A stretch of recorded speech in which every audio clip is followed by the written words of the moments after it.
parts 1 and 2 of upgrading my rig, I put my computer into a new case. In this final episode, we will be replacing the aging GT620 with the GTX 1650, and we will also be upgrading the cooling. So let's get started. So this came in the mail, the brand new graphics card. Okay, I think my box cutter is outside, so I'm just gonna use scissors. Okay, so it should also have a DisplayPort cable in there for my Samsung monitor. I do not have any DisplayPort cables, mostly because you have to order them online. They're just not really that common in, your average stores. Make sure, I think it's like a pretty long cable. I'm gonna make sure that should work. What is this? Oh, they give you an advertisement in the box too. And here it is. This is here just a second, let me get it. This is really cool because graphics cards have that box theme where it's like, this type of box and you just open it like that. I don't know, they just always had that cool theme, and this is the first time I really ever got one like this. Except for my GT620, they probably had a box like this, probably smaller.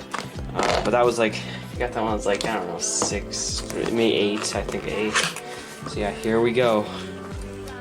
Now, this is a low-profile graphics card. Mainly because this one just looked like a good price, looked like a good, what does this say? Gigabyte qualified, okay. Looks like a good card. And if you want any of the stuff I just bought, I'll have it in the link in the description. And we'll see if this works. So right now, we're gonna see if it's totally compatible with the computer. It should be. Okay, so here it is. Yes. So now, even though I know my computer is in a low profile, doesn't have a, even though my computer doesn't have a low profile case, I'm getting a low profile card mainly because this one just had an extra HDMI port. Oh, this one's loose. I just don't need a huge card. It just looks like it took up less power. It doesn't have any power connectors here.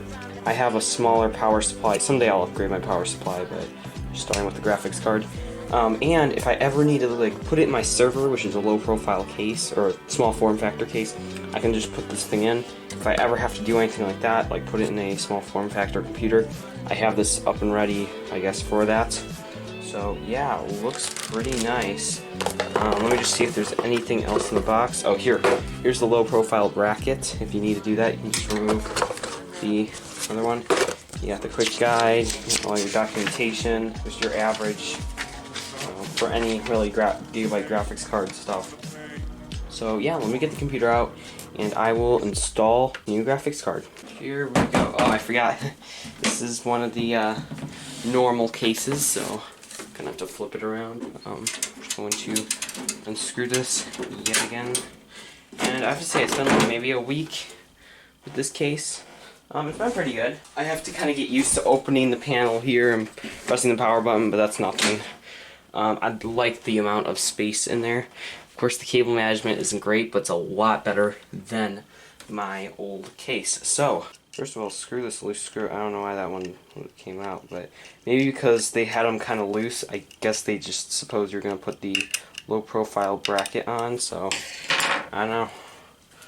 And now we are going to remove the GT620. You worked very, very hard, GTX 620. I did Blender renders on this. Lots of trying to do some gaming, stuff like that. Very hard. This thing worked very, very hard. And honestly, for the time it lasted, I think it was a good card. Very dusty.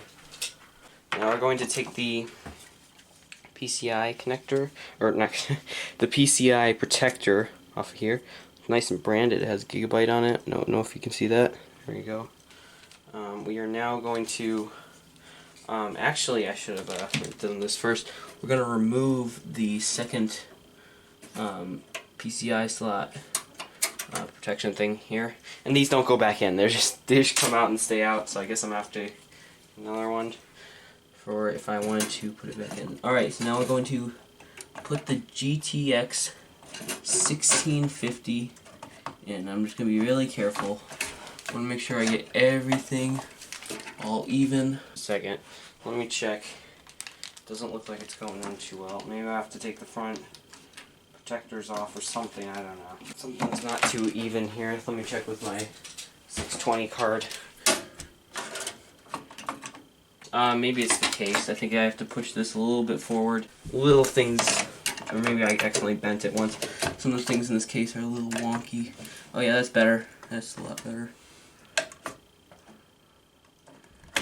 Alright, there we go. And we are going to put the first screw in. I will have to get another screw from the case. The little bag I have that came with this case. Oh yeah, there we go. That's fine. That's pretty solid in there. And this one's a 2-fan one. I was originally going to get a GTX 1050 Ti. But the problem was I was going to get like a low profile one like this, but I had one fan, and I was worried that that fan would be like going crazy if I was like gaming or something like that. And I didn't want it to be that loud, even though my normal fans are pretty loud because the fan controller broke on like the case fan and this fan and all the other ones. Still, if I ever got like a new motherboard or something like that, you just want to have good fans on there. And this one has 2 fans. Also, this one has, let me show you the connectors. So this one has a DVI-D, 2 HDMI, usually they only have 1, and a display port.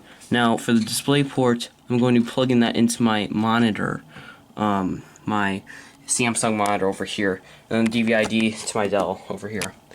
And that should work just fine. Let's test it out. First thing I'm going to do though is just make sure everything is good, and I'm just going to plug it in. Let me get my display port here, and we will test it with the monitor. It's a nice and long DisplayPort cable. Plus it's going to be the first DisplayPort cable I have, so I'm not, if I needed to like borrow it for anything, it's just a nice long one. I guess it's kind of long, not too long, but looks decent. So yeah, all these parts are in the description if you want to get them. The GTX 1650. The original card I was going to go with, I also have in the description.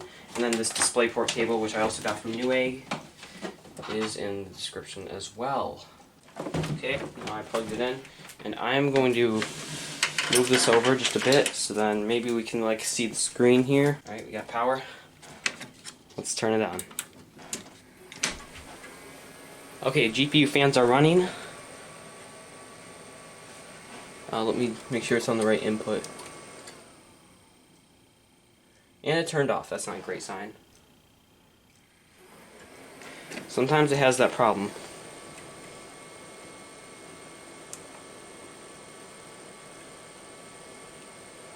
Oh, I just saw it.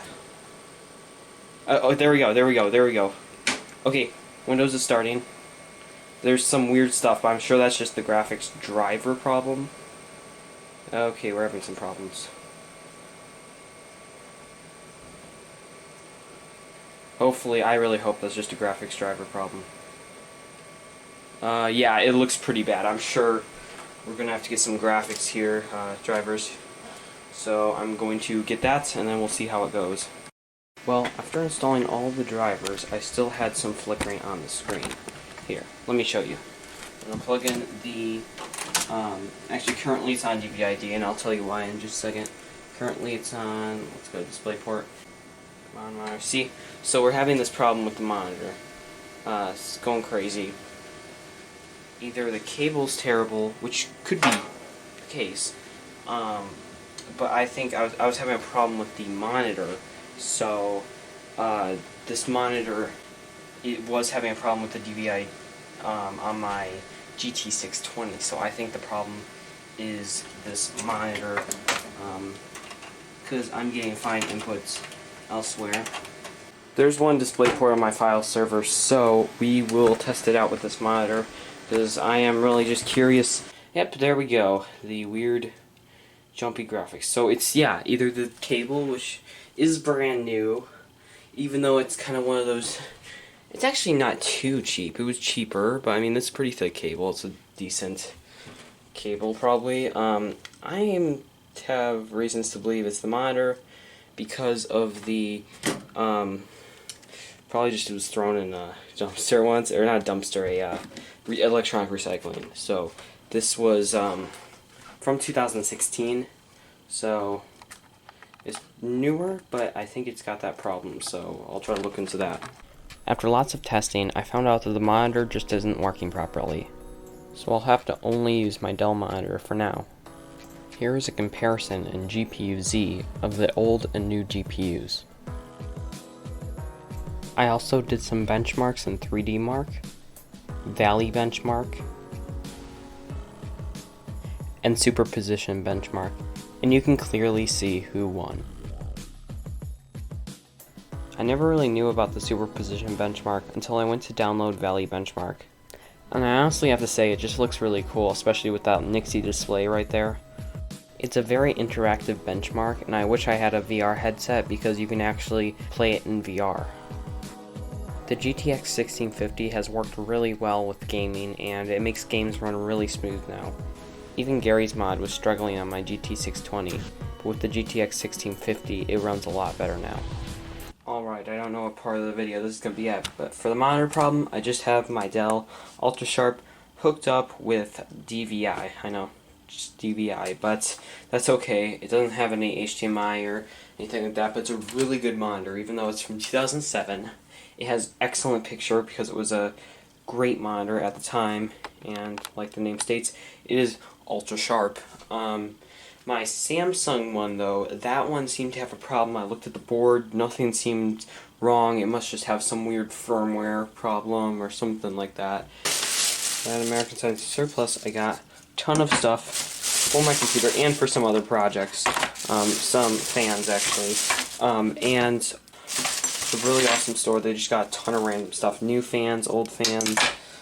So what I'm going to do, and actually I did get this from my Raspberry Pi, so I have it up here. I don't know how much this would fit. I don't know if it even correctly, I don't even know how you mount it on there, but still cool to have for that. And a tiny, tiny fan if I need it. For my PC, I've got these fans here. I'm actually going to use just a couple of them. This one is just an extra one. It was 97 cents, so I thought, hey, why not if I need an extra fan. On the back of the case, you may have seen that there is a huge fan opening, or whatever you want to call it. Huge. I don't even know what size this is, but it's a big fan. Looked like it would fit, so I'm going to use this one for the back of the case, and then put this on, and this one should fit. It's a big fan. It has an extra pin. Actually, it does have like the CPU fan pin as the four wires, and that has an extra slot here. So I guess you could use this, but it should work fine with a 3-pin. As for the front, I got this RGB. Actually, I think it's just green. I didn't even see this, but there's like a little check mark on green. So I want it to be RGB like that, but who cares? Kind of official joining of the PC Master Race is that you must have some sort of RGB or lighting like that in your case. So let's install these. Alright, so we'll take off the front panel. And the CPU fan is going to stay exactly the same here. But as you can see, the current case fan is way too small, so we're going to remove this one and put the new one in here.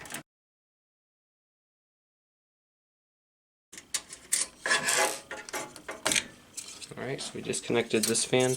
This is pretty dusty, and this is a Foxconn brand fan. What I'm going to install is this AVC fan, and I've heard they're kind of like crappy, and I don't know. This is just a fan that should work.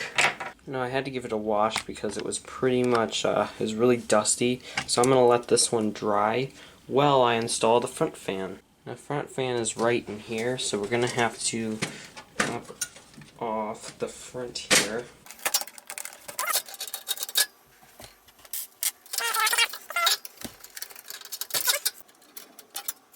Well, I got the fan in, and I plugged into a test power supply.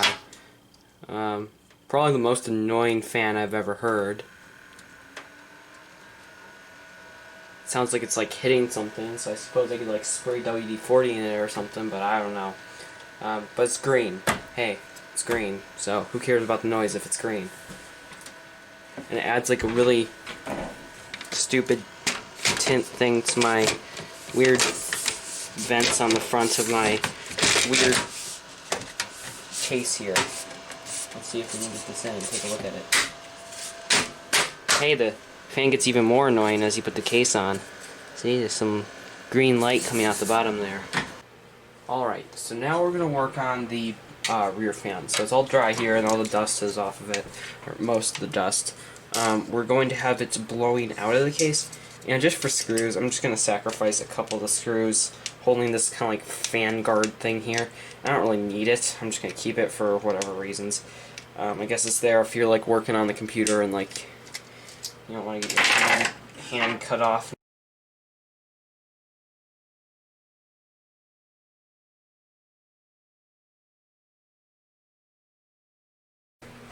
Now I can power it on and we'll see how it sounds.